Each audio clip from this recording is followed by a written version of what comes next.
பேசிய மூன்றாம் வார்த்தை யோவான் 19:26-27.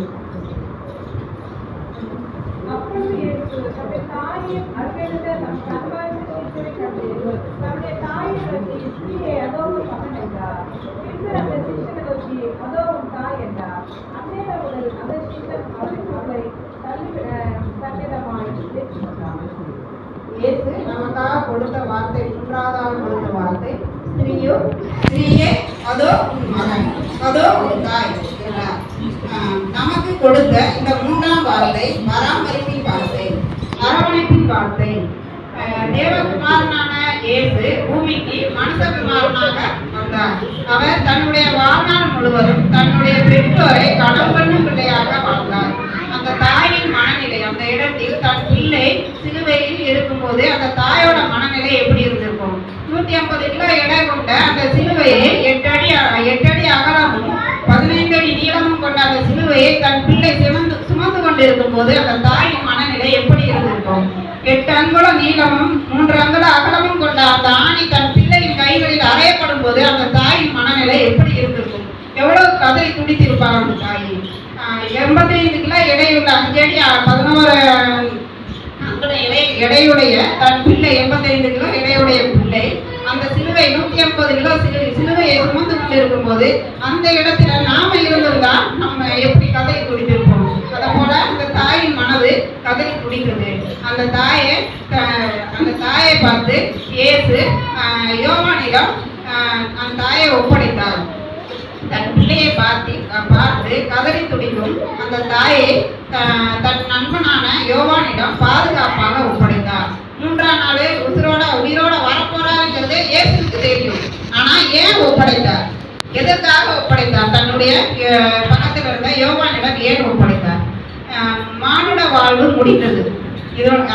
அதாவது பிதா தன்னை அனுப்பின அந்த மானுட வாழ்க்கை முடிந்தது. அந்த மானுட வாழ்க்கை முடிந்த போது பூமியில் செய்ய வேண்டிய எல்லாத்தையும் ஆண்டவர் இயேசு செஞ்சுட்டார். ஆனா அந்த தாயை, அந்த கதறி துடிக்கிற தாய்க்கு பதில் என்ன? அதுதான் அந்த ஒப்படைப்பு, அந்த பராமரிப்பு. நான் பூமியில செஞ்ச எல்லாத்தையும் முடிச்சுட்டேன், என் தாயை இன்னொருத்தர்கிட்ட ஒப்படைச்சிட்டேன் பாதுகாப்பா, என்னுடைய மானுட வாழ்வு முடிந்தது அப்படிங்கிற வார்த்தை. புறஜாதி மக்களுக்கு மரணங்கிறது முடிவு. ஆனா நமக்கு கிறிஸ்தவ வாழ்க்கையில மரணம் முடிவு அல்ல, அது ஒரு ஆரம்பம். பாதையை நம்ம இழந்த போது கூட, நம்ம பாதையை நம்ம போக வேண்டிய பாதையை மறந்தால் கூட ஆண்டவர் நம்மை சிறுமைப்படுத்துவார். நடக்க வேண்டிய பாதை இதுதான் சொல்லி நம்மளை வழிநடத்தி கொண்டு போறதுக்கு அவர் வல்லவராக இருக்கிறார். நாம் தாயையும் தகப்பனையும் கணம் பண்ணும் போது நாம் நடக்க வேண்டிய பாதைகளையும் நம்முடைய பார்வையும் செம்மையாக அவர் நமக்காக காத்திருக்கிறார். சிலுவையில் நமக்காக பேசிய வார்த்தைகள், முதல்ல ஆண்டவர் மன்னிப்பை குறித்து பேசினார். 2வதாக ரட்சிப்பை குறித்து பேசினார். 3வதாக நாம் செய்ய வேண்டிய விஷயம், தாயையும் தகப்பனையும் கணம் பண்ணணும், பராமரிப்பை பற்றியும் அரவணைப்பை பற்றியும் நமக்காக ஆண்டவர் கொடுத்திருக்கிறார். இயேசுவிற்கு ஏன் சிலுவை மரணம்? இயேசு வாழ்ந்த காலத்துல ரோமானியர்கள் குற்றம் செய்தால் குற்றவாளிகளுக்கு 5 விதமான தண்டனைகளை கொடுத்தாங்க. அந்த 5 வித தண்டனைகள் கல்லெறிந்து கொடுதல், மிருகங்களுக்கு இரையாக கொடுத்தது, அக்னி சுளையிலே போட்டாங்க, வாழால் அறுத்தாங்க. 5வதான தண்டனை சிலுவையில் அறைகள். 5 தண்டனைகள் மிகவும் கொடுமையான தண்டனை. என்ன தண்டனைனா சிலுவையில் அறையும் அந்த தண்டனை தான் மிகவும் கொடுமையான தண்டனை. யாருக்கு கொடுக்கணும்? அப்ப அந்த ரோமனி அரசு யாருக்கு கொடுத்துருக்கணுது? ஒரு குற்றவாளி தானே. அப்ப நம்ம இயேசு ஒரு குற்றமுமே செய்யல. அப்ப ஏன் நம்ம இயேசுக்காக அந்த சிலுவையில் அறையும் தண்டனையை கொடுத்தாங்க?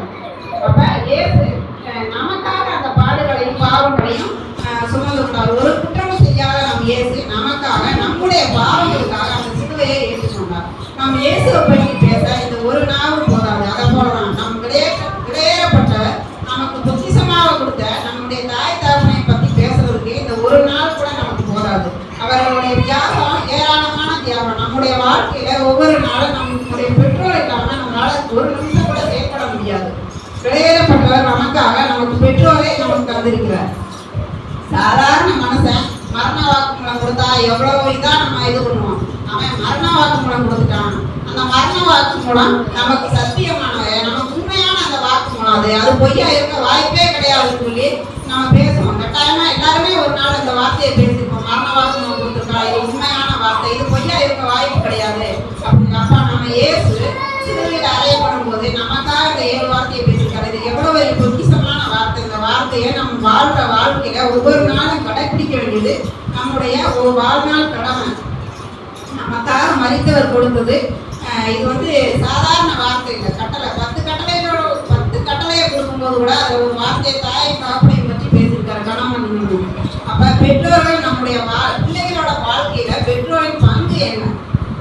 யாத்திராகமம் 20:12 பெற்றோரை கனம் பண்ணுங்கள் என்றார். நீதிமொழிகள் 23:22 பெற்றோரை கவனித்துக் கொள்ளுங்கள் என்றார். லேவியராகம் 19:3 பெற்றோரை காத்துக் கொள்ளுங்கள் என்றார். யோசேப்போட வாழ்க்கையில என்ன நடந்தது? சகோதரங்க எல்லாரும் சேர்ந்து அவரை குழியில கொண்டு போய் போட்டாங்க. அப்ப எல்லாராலையும் புறக்கணிக்கப்பட்டவர். அப்ப சகோதரங்களால விற்கப்பட்டவர். அப்ப சிறைக்கு போனாரு. எல்லா வாழ்க்கையிலும் அவருடைய வாழ்க்கையில அவரோட குடும்பத்தாரால ஒதுக்கப்பட்டவர். ஆனா கடைசியில அந்த நாட்டுல பஞ்சம் வந்த போது யோசேப்பு தன்னுடைய சகோதரனையும் தன்னுடைய தகப்பனையும் நேசிச்சாரு. அவர்களுக்கு தேவையான அந்த அரவணைப்பு கொடுத்தாரு. அவர்களுக்கு தேவையான அந்த பண உதவிகள், ஆகார உதவிகள் எல்லாத்தையுமே செஞ்சாரு. அப்ப நம்மளை வெறுக்கும் போது கூட, நம்மளை ஏதோ ஒரு சூழ்நிலையில நம்ம கஷ்டப்படும் போது கூட, நம்ம சகோதரனா இருந்தாலும் சரிதான், நம்ம தாய் தாப்பன் ஒரு நாள் நம்மளை வெறுக்க மாட்டாங்க. ஆனா நம்ம தான் ஒரு சில தவறுனால ஏதோ ஒரு சூழ்நிலையில வேதனைப்பட வேண்டிய சொல்லுவாங்க. ஆனா ஒரு நாளும் நம்முடைய தாய் தாப்பனையும் கைவிடக்கூடாது. ஒவ்வொரு நாளும் அவர்களை பாதுகாக்கணும். ஆண்டவர் சொன்ன வார்த்தையை நம்ம காப்பாற்றணும். அடுத்து பெற்றோரை கனம் பண்ணுவோம். யாத்திராகமம் 20:12 வாசிங்க. 20:12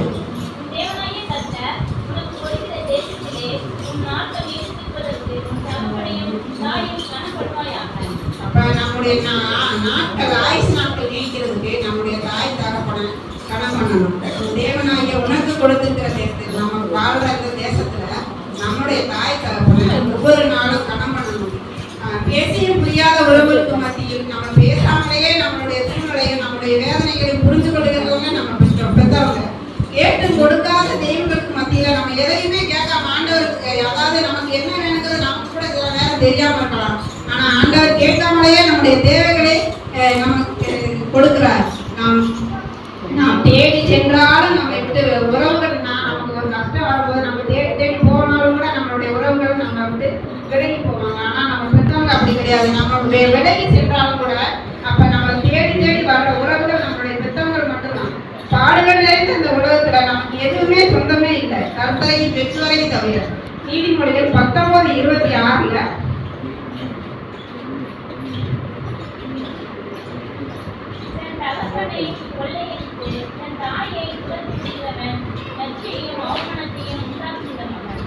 தன் தகப்பனிடாருந்து எல்லாத்தையும் பெற்றுக்கொண்டு தன் தாயும் தகப்பனையும் கூட துரத்தி பிடிக்கிற மகன் வந்து லட்சியை உண்டாக்குவான் என்று இயேசு நமக்கு சொல்லியிருக்கிறார்.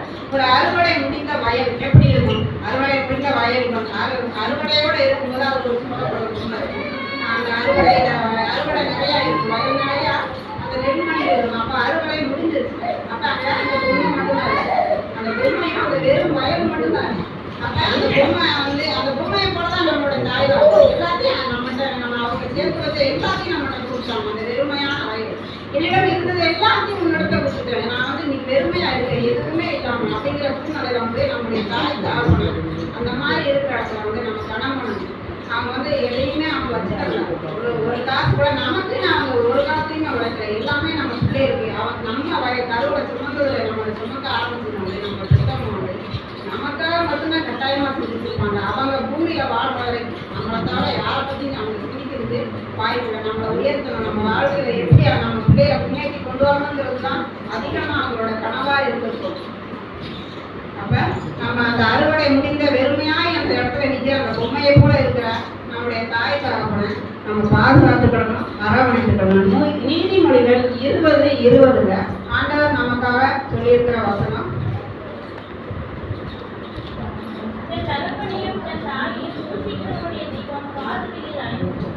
தன்னுடைய தகப்பனையும் தன் தாயையும் பூசிக்கிற மனசனுடைய தீபம் காரவையில் அணைந்து போகும்.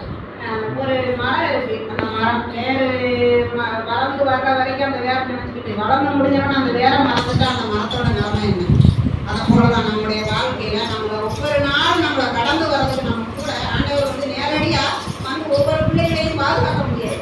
அதுக்காகத்தான் நம்மளோட தாய் தாப்பனை வந்து நமக்கு வந்து ஒரு பொக்கிசமா நம்மளோட அச்சய பாத்திரமா நமக்கு அனுப்பிட்டாரு. அந்த தாய் தாப்பனை வந்து ஒவ்வொரு நாளும் நம்ம ஒரு வேரை மறந்துட்டு ஒரு மரம் எப்படி இந்த உலகத்துல வாழ முடியாதோ வேற மறந்துச்சுன்னா அந்த மரம் ஒன்னே ஆயுசு நீட்டிக்காது, இல்லைன்னா அது பட்டு போயிடும். அவ்வளவுதான் முடிஞ்சிச்சு சரிஞ்சு சாயம் சொல்லிக்கிறோம். அதை போலதான் நம்ம வந்து பெத்தவங்களை மறந்துட்டா நம்மளோட நிலைமை அப்படிதான். இப்போ எங்கேயாவது ஒரு கட்டடம் கூட பிரஸ்மட்டம் இல்லாத ஒரு கட்டடத்தை நம்ம பார்த்து அஸ்திவாரம் இல்லாத கட்டடம் எங்க இருக்கு?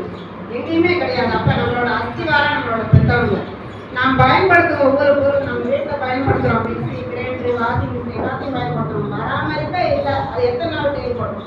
செயல்படாம போயிடும், சீக்கிரமாவே அது வந்து செயல்பட முடியும். அதை போலதான் நம்மளுடைய பெற்றவங்களை நம்ம பராமரிக்கணும். ஒவ்வொரு நாளும் பராமரித்து வளர்க்கணும், அவங்க பாதுகாத்துக்கணும். ஒரு தாய் ஒரு தகப்பன் இல்லாம ஒரு கணவன் இல்லாத ஒரு விதவை தாய் இருக்கா, அந்த தாய்க்கு ஒரு பிள்ளை ஒரு மகன் இருக்கிறான். அந்த மகன் வந்து ஸ்கூலுக்கு போறான், நல்லா படிக்கிறான். ஒரு 5வது படிக்கும்போது முதல் மாணவன். அப்ப அந்த பையனை கௌரவப்படுத்துறதுக்காக ஸ்கூல்ல அவன் கௌரவப்படுத்துறதுக்கு விருது கொடுக்குறாங்க.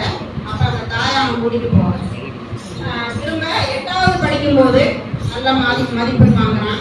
அந்த ஸ்கூல்ல ஃபங்க்ஷன் வைக்கிறாங்க அவனுக்காக. அப்பயும் அந்த தாயை கூட்டிட்டு போறான். 10வது படிக்கும்போது அவன் நல்ல மதிப்பெண் வாங்குறான். நல்ல மதிப்பெண் வாங்கி அந்த விருது வாங்குறான். அப்பயும் அந்த தாயை அவன் கூட்டிட்டு போறான். அதே மாதிரி தான் 12வது வகுப்புலையும் நல்ல மதிப்பெண் வாங்குறான். அப்பயும் கூட அந்த தாயை அவன் கூட்டிட்டு போய் கௌரவப்படுத்த நினைக்கல. காலேஜ் படிக்கவே நல்ல மதிப்பெண் தான். அப்பயுமே அந்த தாயை அவன் முன்னாடி கொண்டு போய் நிறுத்த விரும்பல. அப்ப நல்லா படிச்சு அயல்நாட்டுக்கு வேலைக்கு போயிடலாம். அயல்நாட்டுக்கு வேலைக்கு போய் நல்ல சம்பளம். ஏன்னா ஏற்கனவே ஃபர்ஸ்ட்ல இருந்து நல்ல மார்க் தான் வாங்கிடுறான். அவனுக்கு என்ன குறையா வருமானம் வர அளவுக்கு ஒரு வாழ்க்கை அமையுமா? நல்ல சம்பளம், நல்ல வாழ்க்கை. அப்பயும் கூட அந்த தாயை அவனோட அழைச்சிட்டு போறான். அதுக்கப்புறமா அங்கேயே ஒரு பிள்ளை அந்த கூடத்தை வேலை பார்க்குற ஒரு பெண்ணை விரும்பி கல்யாணம் முடிச்சுருவான். அப்ப லெட்டர் அம்மாவுக்கு எழுதுறான் அந்த தாய்க்கு. நான் வந்து எனக்கு பிடிச்ச ஒரு பொண்ணு இருந்தான், அதனால நான் திருமணம் செய்துக்கிட்டேன். அந்த பொண்ணை எனக்கு திருமணம் ஆயிடுச்சுமான்னு தகவல் சொல்றான். அதாவது அனுமதி கேட்கல தாய்கிட்ட. அண்ணா இத்தனை வருஷம் பெற்று வளர்த்த அந்த தாயை கௌரவப்படுத்தவும் இல்லை, அந்த தாய்கிட்ட அனுமதியும் கேட்கல. அவன் வந்து தகவல் தான் கொடுக்குறான் எனக்கு திருமணம் ஆயிடுச்சு. அப்ப அந்த தாய் அந்த லெட்டரை படிச்சு பார்த்துட்டு உன் கல்யாணத்துக்கு என்கிட்ட சொல்லியிருக்கலாம்ல, உன் கல்யாணத்தை பார்க்கறது கொடுப்பன எனக்கு தெரியல. அப்ப அந்த தாய் தரப்பு இல்லாம அந்த விதவை பெண்ணா இருக்கும்போது வளர்ச்சி எவ்வளோ கருத்துப்படுவான். இல்லை எப்படி எப்படிலாம் பண்ணணும் கடவுள் வந்துக்கலாம். அப்ப அந்த பிள்ளையோட திருமணத்தை பார்க்கறதுக்கு அந்த தாயோட எதிர்பார்ப்பு எப்படி இருந்துச்சு.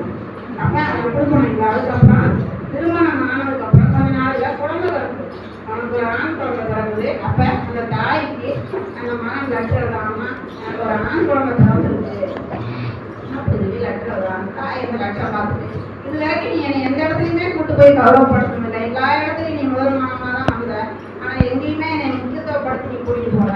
இப்போ ஒரு பிள்ளைய பார்க்குற அனுமதியாவது எனக்கு கூட, அதுக்காகவும் நீ கூட்டிட்டு போயேன் அப்படின்னு சொல்லி அந்த மகன்கிட்ட கேட்குறான். அந்த தாய் லெட்டர் அனுப்புறா. அப்பா லெட்டரை படிச்சு பார்த்துட்டு சும்மா நீங்க என்னை தப்பா நினைச்சுக்கிட்டீங்க, நான் வந்து அந்த மாதிரி உங்களை கூட்டிட்டு போறது எனக்கு கேவலம்னு நான் கட்டாயமா நினைக்கலாமா. உங்களை கூட்டிட்டு போகும்போது ஒத்தக்கண்ணோட மகன் வந்திருக்கான், அப்படி ஒத்தக்கண்ணோட மகன் சொல்லி எல்லாருமே என்னை பரிகாரம் பண்ணுவாங்க. அப்ப அந்த வழியும் அந்த வார்த்தையும் உங்களால தாங்கிக்கிட முடியாது. அதனாலதான் நான் ஒவ்வொரு இடத்துலையும் உங்களை கூட்டிட்டு போய் நான் உங்களை கூட்டிட்டு போறதுக்கு நான் நினைக்கல அப்படின்னு சொல்லி சொல்றேன். அப்ப இந்த தாய் சொல்றா, இந்த ஒத்தக்கண்ண வர்றதுக்கு காரணம் என்னன்னு தெரியுமா மகனே அப்படின்னு திரும்ப ஒரு லெட்டர் இருக்காங்க.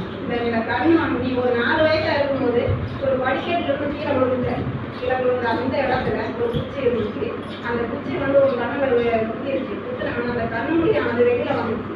வெளியில வந்தவனா அந்த நிமிஷமே அந்த மருத்துவமனைக்கு தூக்கிட்டு ஓடுனேன். என் பிள்ளைய எப்படியாவது அந்த பாதுகாத்து இந்த கண்ணை திரும்பி கொடுத்துருந்தேன். ஒவ்வொரு மருத்துவர்கிட்ட போய் கேட்டு மண்டாடினேன். அப்ப அந்த கண்ணை வந்து செயலுக்கு போயிடுச்சுமா, இனிமேல் அந்த கண்ணை வந்து எடுத்து வச்சு பொருத்த முடியாது, பொருத்தினாலும் பயனில்லாம போயிடும் அப்படின்னு சொல்லி அந்த மருத்துவர்கள்லாம் கைது வச்சுருக்காங்க. ஏன்னா ஒரு வழி இருக்கு, உங்களுக்கு தெரிஞ்சவங்க யாராவது கண்ணை கொடுத்ததுக்கு தயாரா இருந்தா உங்க பிள்ளைக்கு கண்ணை எடுத்து வச்சு நம்ம பொருத்தலாம். கண்ணு திரும்ப பார்வை வர்றதுக்கு வாய்ப்பு இருக்குன்னு சொல்லி சொல்லுவாங்க. அப்ப யாருமே அந்த வாய்ப்பு வந்து அந்த நம்ம கண்ணு கிடைக்கிறதுக்குண்டான வாய்ப்பு வந்து அமையல. அப்ப அந்த தாய் சொல்லுவா மருத்துவர்கிட்ட, நீங்க என்னோட கண்ணை எடுத்து என் பிள்ளைக்கு வச்சிருங்க, ஏன் நான் உலகத்தை பார்க்காட்டும் பரவாயில்ல, ஏன் பிள்ளை இந்த உலகத்தை பார்த்தா போகணும். அப்ப என்னுடைய கண்ணை எடுத்து என் பிள்ளைக்கு கொடுத்துருக்க அப்படின்னு சொல்றா. சரி, அப்ப எல்லா செக்கப் பண்ணிட்டு சரி அப்ப எடுத்து கொடுத்ததுக்கு வாய்ப்பு இருக்குன்னு அந்த மகனுக்கு அந்த கண்ணை எடுத்து தாயோட கண்ணை எடுத்து மகனுக்கு கொடுத்துட்டாங்க. அப்ப அந்த தாயே அந்த கடைக்குள்ள சொல்லுவா, நீ பாக்குற கண்ணு என்னோட கண்ணு, நீ பிள்ளைய பார்த்துருக்கிற அந்த கண்ணு என்னோட கண்ணு தான்ப்பா, என்னோட கண்ணை எடுத்துதான் உனக்கு நான் வச்சேன் அப்படின்னு சொல்ல. சரி பரவாயில்ல, என்னாலதான் பார்க்க முடியல, ஆனா அந்த கண்ணு என்னோட கண்ணு தானே, நீ உன் பிள்ளைய பார்க்குற ஒவ்வொரு நிமிஷமும் அந்த கண்ணு வந்து என்னோட கண்ணு, நான் பார்க்கல, அப்ப பரவாயில்ல இருக்கட்டும் அப்படின்னு சொல்றாங்க. அப்ப ஒரு நம்மளுடைய தாயின் தகப்பனையும் மற்றவங்க அவமானப்படுத்திடுவாங்களோ, மற்றவங்க நம்ம தாயை குறைச்சி நினைச்சிருவாங்களோ அப்படின்னு நினைக்கிறத விட நம்ம பெற்றவங்களை பத்தி என்ன யோசிக்கிறோம், நம்மளை வளர்த்து நமக்காகவே அவங்க தேவைகளை அடித்து கொண்டு வாழ்ந்த நம்ம தாய் தகப்பனை பற்றி நம்ம என்ன நினைக்கிறதுதான் நமக்கு முக்கியம். நம்மளோட தாய் தகப்பனை முதல்ல நம்ம கௌரவப்படுத்துறதுக்கு தயாரா இருக்கணும். தாயால் பிறந்த மண்ணில் ஊரால மதிக்கணும்னு ஒரு பழமொழி உண்டு. தாயால பிறந்த மண்ணில் ஊரால மதிக்காட்டும் பரவாயில்ல, தாயால விடாத அளவுக்கு நம்ம மதித்தால் போதும். நம்மளுடைய மரணம் என்பது பெற்றோர்களை கவனம் பண்ணி நம்மளோட மரணம் இருக்கிற விதமாக இருக்கணும். நல்லபடியாக பராமரித்து அவர்களை பாதுகாக்கிற பிள்ளைகளாக இருக்கணும். தாயின் வயிற்றிலிருந்து வரும்போது நம்ம எதுவுமே கொண்டு வரல, ஆனா நம்ம பிறந்த அந்த நாளை எப்படிலாம் அவங்க கொண்டாடிப்பாங்க. எனக்கு பிள்ளை இருந்துச்சு, எனக்கு ஆம்பளை பிள்ளை தான் இருக்கு, எனக்கு கொண்டாட எத்தனாவது பிள்ளையா கூட இருக்கட்டுமே. நானும் எங்க வீட்டுல 16வது வயசு பிள்ளை, 16வது பிள்ளை. அப்ப என்னுடைய பிறப்பை என் தாயை என்ன வருஷத்தோடய கொண்டாடி இருப்பாங்க. என் தாய் என்னுடைய பிறப்பையும் கொண்டாடி இருக்குதான் செய்வாங்க. கொண்டாடாம எந்த பெற்றவங்களும் எத்தனாவது குழந்தையா இருந்தாலும் கூட கொண்டாடாம இருக்க மாட்டாங்க. அப்ப நம்மளை பெற்றவங்க நம்ம அப்பா அம்மா உழைப்பு எல்லாத்தையும் கொடுத்துட்டாங்க. நாம அவங்கள ஒவ்வொரு நாளும் எப்படி வச்சுக்கொள்ளணும், பின்காலத்தான வைக்கிறோம். ஒவ்வொரு நாளும் நம்ம யோசிக்கணும். நம்மளுடைய தாய் தகப்பனை பாதுகாக்கிறதுக்கும் அவருடைய அன்பையும் அரவணைப்பையும் பெற்றுக்கொள்வதற்கும் தேவையான எல்லா காரியங்களையும் செய்யணும். நம்முடைய வாழ்க்கையில நம்மலாம் ஒரு பூஜ்ஜியம் தான். நம்ம ஒரு 5-6 பூஜ்ஜியம் கூட போட்டுக்கலாம், அதாவது 5-6 ஜீரோ கூட போட்டுக்கலாம். அந்த ஜீரோவுக்கு மதிப்பு இருக்குமா? எத்தனை ஜீரோ போட்டாலும் மதிப்பே கிடையாது அந்த ஜீரோவுக்கு. அப்ப தாய் தகப்பன் என்ற 2 பேர் இரண்டை முன்னாடி சேர்க்கும் போது அந்த ஜீரோவோட மதிப்பு 20, 200 அப்படின்னு அது பெருகிக்கொண்டே போகும். அதை போல நம்மளுடைய வாழ்க்கையில நம்ம பூஜ்ஜியமா இருக்கிற வாழ்க்கையில தாய் தகப்பனும் நம்மளோட இருக்க போதுதான் அவர்களுக்கு நமக்கு பூஜ்ஜியத்திற்கு மதிப்புங்கிற மாதிரி நமக்கு மதிப்பு.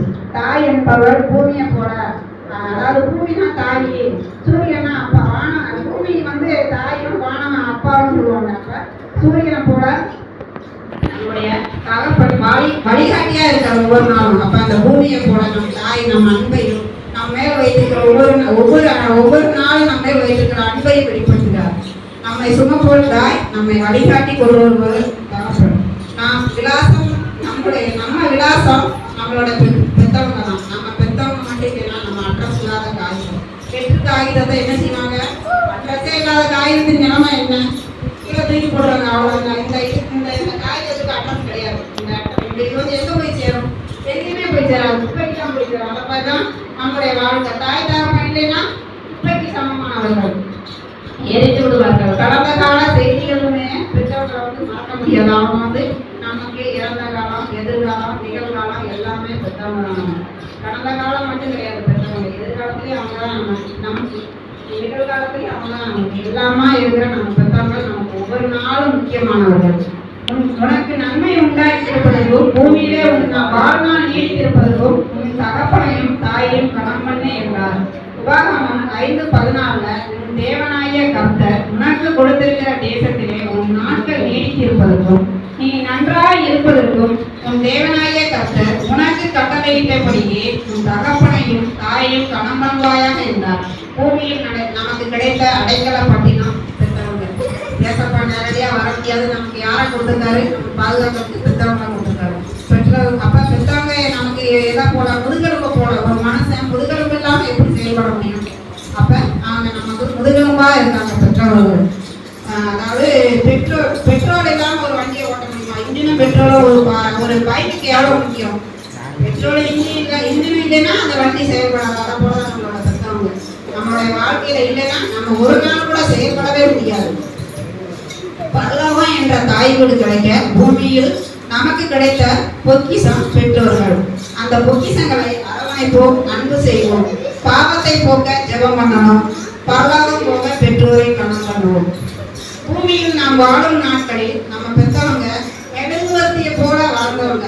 நம்முடைய அவர்களுடைய தேவைகளை அழித்து கொண்டு அவர்களுக்கெல்லாம் தேவைகள் இல்லாமல் இருக்கணும், அவர்களுக்கெல்லாம் ஆசைகள் இல்லாமல் இருக்கும். பெற்றவங்களுக்கு ஒரு ஆசை இருக்காதா? அவங்க எத்தனையோ ஆசைகளை நினைச்சிருக்கலாம், ஆனா அவங்களோட ஆசையை பெருசுபடுத்த மாட்டாங்க. நம்ம பிள்ளைக்கு என்ன ஒரு 300 ஒரு 500 நம்ம மிச்சம் வச்சா நம்ம பிள்ளைக்கு ஏதாவது இருந்தாங்க, நம்ம பிள்ளைக்கு ஏதாவது செலவு பண்ணிக்கலாமே, பிள்ளைகளுக்கா எவ்வளவு வேணாலும் செலவழிக்க தயாரா இருப்பாங்க. 10 ரூபா செலவழிக்க கூட அவங்க யோசிக்கவே மாட்டாங்க. யோசிச்சாலும் அந்த ஆசைகளை அவங்க கணக்குள்ளேயே அப்படியே மக்கி போக வச்சுருவாங்க. நாம் வாழும் வாழ்க்கையின் அர்த்தம் என்ன? நாம் பூமிக்கு யார் மூலமாக வந்தோம்? பூமியில் நாம் வாழ்கிறோமா? நம்மில் இயேசு வாழ்கிறாரா? வயதாகிவிட்டதே என்று அதாவது ஒரு வயசுக்கு மேல என்ன வாழ்றதே கொஞ்சம் காலம் நான் பெற்றவங்க அது வரைக்கும் நல்லபடியா பார்த்துக்கிறோம் அப்படிங்கிற ஒரு வார்த்தை எல்லாருமே சொல்லுவாங்க.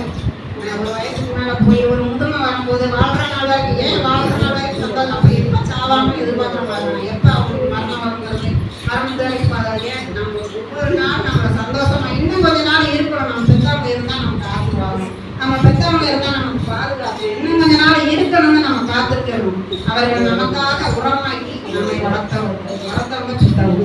அப்ப நமக்கெல்லாம் வறுமை வண்டியில வந்தா கௌரவத்தை ஆண்டவர் கப்பல்ல கொடுப்பாங்க.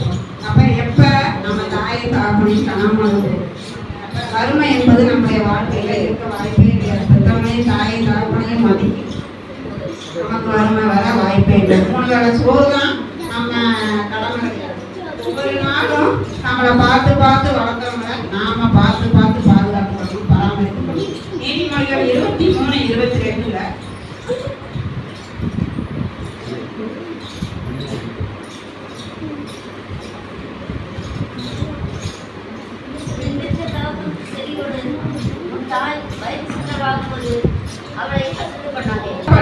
தகப்பனுக்கு செவி கொடு, உன் தாய் வயது சிறுவர்களாகும் போது அவளை அசட்டை பண்ணாதே என்றாங்க. சிம்சோனோட நம்ம தெரிஞ்சிருக்கோம். சிம்சோனை ஒரு பெண்ணை நிறுத்துறான்னு சொல்லி தாய்காப்பம் சொல்லும் போது அந்த தாய்காப்பம் இல்லை வேண்டாம், நம்ம கேட்டபடி ஒரு பெண்ணை பார்த்துக்கலாம், எதிரியோட ஊர்ல போய் நீ ஒரு பெண்ணை விரும்பி கல்யாணம் பண்ணிக்க முடியாது அப்படின்னு சொல்லி தாய்காப்பம் சொல்றாங்க. நாங்கள் சிம்சோன் எனக்கு அந்த பொண்ணு தான் பிடிச்சிருக்கு, நாங்கள் திருமணம் செய்ய அந்த பொண்ணை தான் முடிப்பேன்னு சொல்லி சிம்சோன். ஆனா அவங்க போய் என்ன செஞ்சாரு? பலசாலியான சிம்சோன், எத்தனையுமே அவரால் எதிர்க்க முடிய வலிமைப்பட்டவர் தான் சிம்சோன். அப்ப அங்க போனவங்க அந்த பெண்ணால அழிஞ்சு போனார். அந்த தலை முடியில்தான் அவரோட பலம் இருந்தது. அப்ப அந்த தலைமுடியின் ரகசியத்தை அந்த பெண் தெரிந்து கொண்டார். அந்த தலைமுடி எடுக்கப்பட்டது, அவரோட குடும்பத்திலேயே தலைமுடி எடுக்கப்பட்டது, அந்த எதிரிகளால எடுக்கப்பட்ட அந்த தலைமுடியை எடுத்தவன அந்த சிம்சோன் அந்த பலத்தை இழந்தவன. அப்ப கண்கள் எடுக்கப்பட்டது, அப்ப சிறையில் அடைக்கப்பட்டான். சிறையில் அடைக்கப்பட்டவன மற்றவங்கெல்லாம் கேட்டுக்காக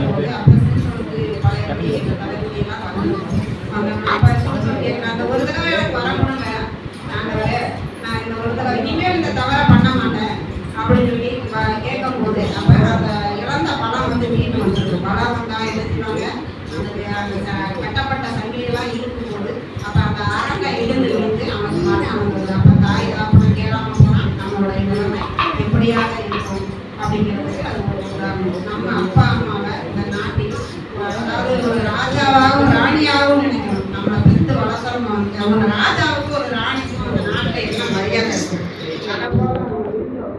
நம்ம அப்பா அம்மா ஒரு ராஜா ராணியை போல அந்த ராஜாவோட வார்த்தையும் ராணியோட வார்த்தையும் நம்ம அவ்வளோ மதிப்பு கொடுக்கணுங்க. அதை போல நம்ம வார்த்தை நம்ம பெற்றவங்க வார்த்தையும் மதிப்பு கொடுக்கணும். நம்ம கடந்த ஒவ்வொரு நொடியும் கர்த்தரோட ஆசீர்வாதமும் பெற்றோரோட ஆதரவும் நம்மளோட இருக்கிறதுனாலதான் நம்மளோட ஆயுசு நாட்கள் நீடித்து கொண்டே போகுது. பசின்னு ஒண்ணு மட்டும் இல்லைன்னா முதியோர்கள் வந்திருக்காங்க. பசி வந்ததுனாலதானே நம்ம பிள்ளைகள் கைவிடப்பட்டவன முதியோர்களுக்கு அப்ப நமக்கு அந்த பசியை தாங்கிவிட முடியாத சூழ்நிலை வரப்போதால முதியோர்களை நாட வேண்டி வருது. ஒரு நாள் ஒரு தாய் முதியோர்களை ஒரு தாய் ஒரு பேட்டி கொடுத்தாங்க. அந்த பேட்டி கீழே அந்த கவனத்தை படிச்சுப்பாங்க. ஒரு பெண் தாய்தலாக பாதுகாக்கிற அந்த பொறுப்பை பொம்பளை பிள்ளைகிட்ட கொடுத்துருந்தா ஒரு வேலை முதியோர் இல்லை தெரிஞ்சிருக்காரோ அப்படிங்கிற அதுக்கு ஒரு ஆண் கமெண்ட் பண்ணியிருக்காங்க. ஒருவேளை அதாவது பெண்கள் மாமியார் மாமனார் பதவிகளுக்கு முக்கியம் இல்லை, நம்ம வந்து முதியோர்களை பாதுகாக்கணும், அவங்களுடைய வார்த்தைகளுக்கு மதிப்பு கொடுக்கணும். அது மாமியார் மாமனாரா தாய் தாக்கணும் அப்படிங்கிறது முக்கியம் இல்லை. அப்போ ஒவ்வொருத்தரை குறை சொல்லி கொண்டு இருக்கிறத விட நம்ம என்ன நினைக்கிறோம், நம்ம என்ன செயல்படணும், ஆண்டவரோட வார்த்தையை நம்ம எப்படி செயல்படுத்துறோம் நம்மளுடைய வாழ்க்கையில ஒவ்வொரு நாளும் முக்கியம். சில நேரம் முதியோர்களுக்கு அதாவது சில நேரம் முதியோர்களோட நிலைமை வந்து கண்ணீர் அழுதே அவங்களுக்கு பசிக்காம போயிடுது. அப்ப பல நேரத்துல தண்ணியை குடிச்சிட்டு கூட படுத்து கிடக்குறாங்க. பெத்தவங்க உணவு இல்லாம தண்ணியை குடிச்சிட்டு படுக்கிற நேரமும் உண்டு. நிறைய நேரத்துல அழுது அயர்ந்து தூங்குகிற நிலைமையும் உண்டு. உண்மையில் கொடுமை புறக்கணிப்பா இல்ல மரணம். மரணத்தை விட கொடுமையானது புறக்கணிப்பு தான். புறக்கணிப்பு உயிரோட ஒருவரை கொள்ற ஆயுதம். நமக்காக உழைத்த கரங்கள், நமக்காக தேய்ந்து போன பாதங்கள். அதாவது பெற்றோரை கைவிட்டால் பரலோகம் கிடைக்குமா? பாரலோகம் கிடைக்கும். பரலோகம் கிடைக்கிறதுக்கு வாய்ப்பு இல்லை. பரலோகம் எப்படி கிடைக்கும்? பெற்றவங்களை கைவிட்டுட்டு கடமையை செய்யாம போயிட்டா நமக்கு எப்படி பரலோகம் கிடைக்கும்? அவர் மூணாவதா கொடுத்து, அதாவது ஃபர்ஸ்ட் வந்து மன்னிச்சுட்டேன்னாரு, ரெண்டாவது ரசிச்சுட்டேன்னாரு, மூணாவது நீ என்ன செய்யணுங்கிறத நம்ம சொல்லிட்டு இருக்கேன். நான் செஞ்சுட்டேன், எனக்கு ஆண்டவர் அனுப்புறத நான் கடைசியா செஞ்சு முடிச்சுட்டு போயிட்டேன், நீ என்ன செய்யணுங்கிறத அனுப்பியிருக்காரு. அப்ப எப்படி நம்ம பரவாயில்ல பெற்றவங்க வந்து சந்தோஷமா ஒவ்வொரு நாள் இருந்தாலும் பரவாயில்ல. உழைக்காத கணவன் எந்த மனைவியாவது நேசிப்பாங்க. 2 நாள் 3 நாள் வருமானம் வரலைன்னா இப்ப சரி பிரச்சனை இல்லை, பரவாயில்ல, நாளைக்கு போயிடுவாருன்னு வருவாங்க. ஆனா இதுவே தொடர்ந்துச்சுன்னா எப்படி கூடுவாங்க, போன் அடிப்பாங்க, வெறுப்பாங்க. அதே மாதிரி உழைக்காம இருக்கிற வாலிபர்களை வேலைக்கே போகிற சோம்பேறியா இருக்கா எந்த ஒரு பெண் தேர்ந்தெடுப்பாளா? உழைக்காம இருக்கிற பெண் ஒரு வாலிபர்களை எந்த ஒரு பெண்ணும் தேர்ந்தெடுக்க மாட்டாங்க. அதை போல நல்ல ஸ்திரியானவன் இது தெரியாத ஒரு பெண்ணை எந்த ஒரு வாலிப பிள்ளைகளும் தேர்ந்தெடுக்க மாட்டாங்க. ஆனா நம்ம பெற்றவங்க எப்படி இருந்தாலும் நம்ம எந்த நிலைமையில இருக்கட்டுமே, நமக்கு பார்வையோ எதுலையோ குறைபாடு இருந்தாலும் சரி, நம்ம ஒரு நாள் அவங்க இருக்க மாட்டாங்க. நம்ம எந்த நிலையில இருந்தாலும் இப்பெல்லாம் ஆட்டிசம் குறைபாடுன்னு ஒண்ணு வருது. ஆட்டிசம் குறைபாடுனால பாதிக்கப்பட்ட பிள்ளைகளை வந்து அவங்க யாருன்னு அவங்களுக்கே தெரியாது. ஒவ்வொரு நாளும் பாதுகாப்பு எவ்வளவு கொடுமைன்னு நான் போற இடத்துல பார்த்தேன். ஆனா அதெல்லாம் ரொம்ப கஷ்டம். அப்ப அப்படிப்பட்ட சூழ்நிலை கூட எந்த தாயுமே அந்த பிள்ளையை நேசிக்கிறதுக்கு மறக்கலை. ஏன் வாழ முடியல. நான் 12 வயசா இருக்கும்போது எங்க ஐயா 73 வயசு 24 வயது முதிர்ந்த காலத்துல நான் பிறந்தேன். எங்க வீட்டுல 16வது இடலாம். அப்ப 21 நாளைக்கு இருக்க ஊசி போடணும். இருதய நோய்க்கு வந்து 21 நாளைக்கு இருக்க ஊசி போடணும். 21 நாளைக்கு இருக்க எங்க ஐயா இந்த ஸ்கூலுக்கு வருவார், தேடி கூட்டிட்டு போய் ஊசி போடுறதுக்காக. அப்ப வரும்போது சொல்லுவாங்க, உங்க தாத்தா வந்திருக்காரு, மாசிரி தாத்தா வந்திருக்காரு கூப்பிடுறது அப்படின்னாங்க. அப்ப அந்த வார்த்தையை நான் பேசுறேன் ஒவ்வொரு நாளும். அதாவது எல்லாரும் அப்பா வந்தா அப்பான்னு சொல்லுவாங்க, நம்ம ஐயா வந்தா மட்டும் தாத்தான்னு சொல்லுவாங்க. அந்த வயசு அழைக்காத வயசு நம்ம தாத்தான்னு சொல்லுவோம். அப்ப வேதனையான வார்த்தை. ஒவ்வொரு நாள் சர்ச்சில் ஆசிஸ்க்கு தான் படிச்சேன். அப்ப அங்கே போய் நம்ம என்ன ஏற்பா எல்லாரும் சொல்றாங்க அப்பான்னு சொல்லுவாங்க, அப்பான்னு தாத்தான்னு சொல்லுவாங்க அப்படின்னு அந்த வேதனைப்பட்டேன். ஆனா அது தப்புன்னு நான் ஒவ்வொரு நாள் நான் ஒரு தாய் ஆகும்போது அதை உணர்ந்தேன். நான் என் பிள்ளைகள் ஒரு வார்த்தை எடுக்கும்போது இருக்கும்போது அந்த வார்த்தையை நான் உணர்ந்தேன். நான் எவ்வளவு தப்பு பண்ணியிருக்கேன். ஆனா அதை மன்னிப்பு கேட்கறதுக்கு என்னோட தகப்ப இல்லை. ஒவ்வொரு நாளும் அந்த குற்றம் உணர்ச்சிதான் நான் வேதனைப்பட்டுருக்கேன். ஒவ்வொரு நாள் நம்ம ஐயா அப்படி நினைச்சிருந்தேன், எல்லாரும் இப்படி நம்மளுக்கு அவர் வரவே கூடாதுன்னு கூட சில நாள் நினைச்சிருக்கேன். எங்க அம்மாட்ட போய் சொல்லுவேன், ஐயா வரணும், ஐயா வந்தா எல்லா பிள்ளைகளும் எனக்கு தாத்தா தாத்தான்னு சொல்றாங்கம்மா அப்படின்னு சொல்லி நான் ஒவ்வொரு நாள் வேதனைப்பட்டு அழுதுருக்கேன். எங்க அம்மா எனக்கு வந்துட்டே தெரியாதா, நான் இப்படி வரி வர முடியும், ஐயா வருவாங்க, ஐயா கொண்டு போய் ஊசி போடுவாங்க அப்படின்னு சொல்லுவாங்க. அந்த வார்த்தை புரியாத வயசுல எனக்கு வந்து அது கௌரவ குறைச்சலா தெரிஞ்சிச்சு. ஆனா நான் முடியும் போது நான் மன்னிப்பு கேட்கணும்னு நினைக்கும் போது என்னுடைய தகப்பன் கூட இல்லை. அப்ப நம்ம வாழும் போதே நம்ம பெற்றவங்கள்ட்ட மனநாபாம நடந்துக்கணும். நம்ம அவங்கள காயப்படுத்துறதுலாம் தவறுன்னு கிடையாது. அவங்கள நம்ம கௌரவ குறைச்சல்னு நினைக்கிறது நம்ம தாய் தாப்பன் நம்மளை எப்படி இருந்தாலும் எப்படி ஏற்றுக்கலாங்களோ அப்புறம் நம்ம தாய் தாப்பன் ஒவ்வொரு தாய் தாப்பன் ஒவ்வொரு மாதிரி இருப்பாங்க. ஒவ்வொரு தாய் தாப்பன் நல்லா பிரிண்டியண்டா வசதியானவங்க இருப்பாங்க. ஒவ்வொரு தாய் தாப்பன் நேர்மையா இருப்பாங்க. நம்ம தாய் தாப்பனை தவிர நமக்கு எதுவுமே பொக்கிஷம் கிடையாது இந்த பூமியில. ஆண்டவரோட வார்த்தை நம்மளுடைய தாய் தாப்பனை தவிர எதுவும் பொக்கிஷம் கிடையாது. ஒவ்வொரு தாய் தாப்பனை அவங்க முதல்ல நேசிக்கணும். அதுக்கப்புறம் மற்றவங்க கௌரவம் கொடுக்கறத பத்தி நம்ம கௌரவம் கொடுக்கமா நம்ம தாய் தாப்பன் அதுக்கப்புறம் மற்றவங்களை பத்தி யோசிக்கணும்னு நினைக்கிறோம். அதைத்தான் ஆண்டவர் சொல்லியிருக்காரு, தாய் தாப்பனை நான் கைவிடல நீங்களும் கைவிடக்கூடாதுன்னு வார்த்தையா கொடுத்துருக்காரு. கர்த்தருடைய நாமத்துக்கு சொல்றேன். ஏசப்பா நீங்க இவ்வளவு நேரமா எங்களோட பேசியிருந்தா உங்களுக்கு நன்றி ஆண்டவரே. இந்த வார்த்தைகள் எங்களுக்குள்ள இறங்கி ஆண்டவரே நாங்கள் ஒவ்வொரு நாளும் செயல்படுகிற முதியோர்களையும் வயதானவர்களையும் நாங்கள் கணம் பண்ணுகிற பிள்ளைகளாக, ஆதரவு கொடுக்கிற பிள்ளைகளாக, அன்போடு நாங்கள் இருக்கிற பிள்ளைகளாக எங்களை இது மாற்றுவே ஏசப்பா. நாங்கள் நடக்க பாதையில